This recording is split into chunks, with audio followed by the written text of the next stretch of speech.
Hi, I'm David Phelps. I'm the chairman and CEO of Merlin Cyber. I'm here today with my friend, Udi Mokady. Udi is the founder, chairman, and CEO of CyberArk. Great to be here with you, Udi. Great to have you here, David, and to host you in the CyberArk Boston offices. We've worked together for several years, so it's really nice to finally sit down today and talk about our great channel partnership and how together we're addressing critical cybersecurity needs. What are a few things that are really top of mind for you right now? Lots of things in my mind, but I'll say definitely want to talk about identity security, about zero trust, and maybe we also hit on securing the software supply chain. And of course, given our partnership, I'd love to spend some time talking about the federal market as well.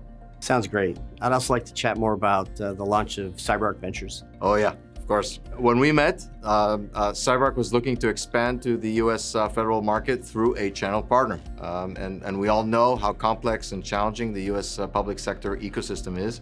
And we not only saw great value in the relationships Merlin has established within the federal market, but also in the go-to-market resources we were able to plug in order to more quickly penetrate that market. And of course, the relationship you and I have developed. Well, partnering together with CyberArk is a no-brainer. CyberArk has been still the undisputed leader in privileged access management and continues to set the pace for identity security today. We saw that the product was incredibly solid. We also saw that it addressed a critical need for our U.S. public sector customers. Equally important is we share a culture of putting our government customers and their missions above all else. I agree. We do. Today, we are committed and proud to work with U.S. federal, civilian, and defense agencies together, enabling them to implement the most advanced identity security modernization solutions in accordance with government's directives, all focused on minimizing risk. And I think everyone will be interesting to hear. I mean, it's not easy to capture the attention of federal agencies. No, it's not easy at all, but I attribute our strong channel partnership on how well CyberArk and Merlin sales and marketing teams have come together as a single go-to-market force. This approach has helped us more quickly identify, structure, and close some of the largest enterprise deals together. I think, like you said, our success is driven by the value we bring to our customers' missions. And given the rapidly evolving threats and trends, I'll pop a question there, like, well, what do you have your sights on recently?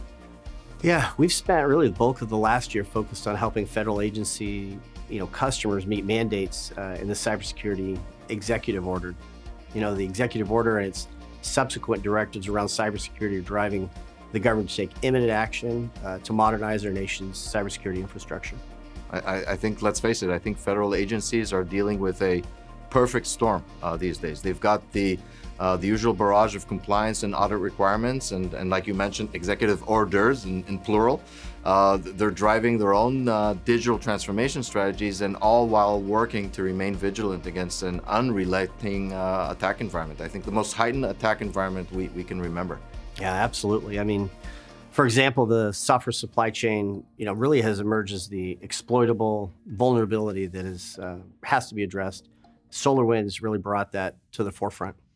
I think that's right. I think the highest level of the U.S. government require federal agencies to adopt the NIST and other approaches to ensure the security of software bill of materials. That's a direct response to SolarWinds, which was a major wake-up call. Yeah.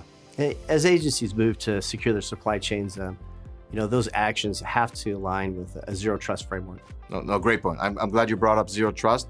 I think zero trust is being redefined as we speak, but it's a strategy that applies to all industries, all verticals, definitely the government.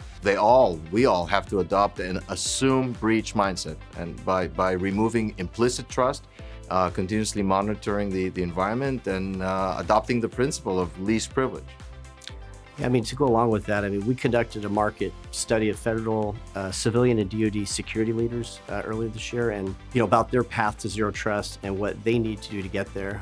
One of the things we found is that the overwhelming majority of agencies want a close public-private partnership when it comes to successful implementation of zero trust. Yeah, I think this type of collaboration on Zero Trust actually reminds me of our joint efforts for a large federal healthcare organization. I'm sure you remember what I'm referring to. The customer needed a way to reduce the security risk and move away from legacy tools, consolidate their multiple vendor tech stack, and settle on best-of-class tools for their digital transformation. I certainly do. I mean, it continues to be an ongoing collaboration where both our companies are deploying tens of thousands of privileged access users, and we're still working together to help the customer modernize identity management while improving their security posture, converge several application silos by standardizing two-factor authentication tools and governance, and introduce a more efficient one-time password solution for remote users, which obviously during the pandemic that was key.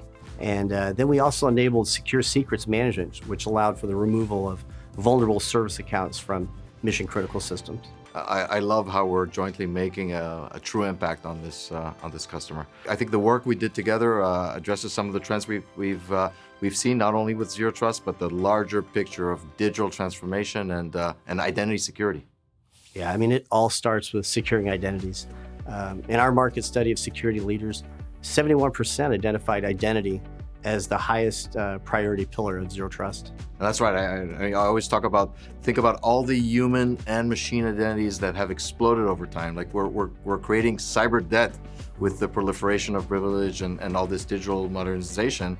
And organizations now have to define identity and identities and how to protect them. And at CyberArk, we look at how to secure identities with that foundation being privileged access.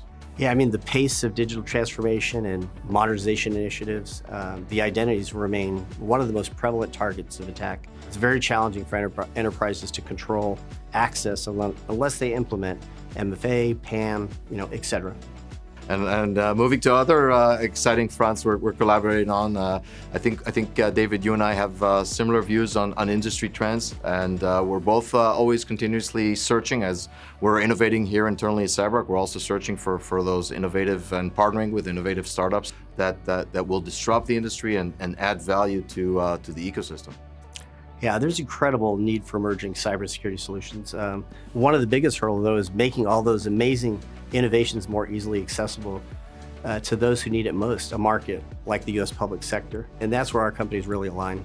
So we have another partnership because CyberArk launched CyberArk Ventures recently, and it's one of the ways we're empowering the next generation of cybersecurity innovators. Aligning ourselves with Merlin Ventures and other VCs illustrates how important this effort is, not only to ourselves, but also to that broad industry ecosystem.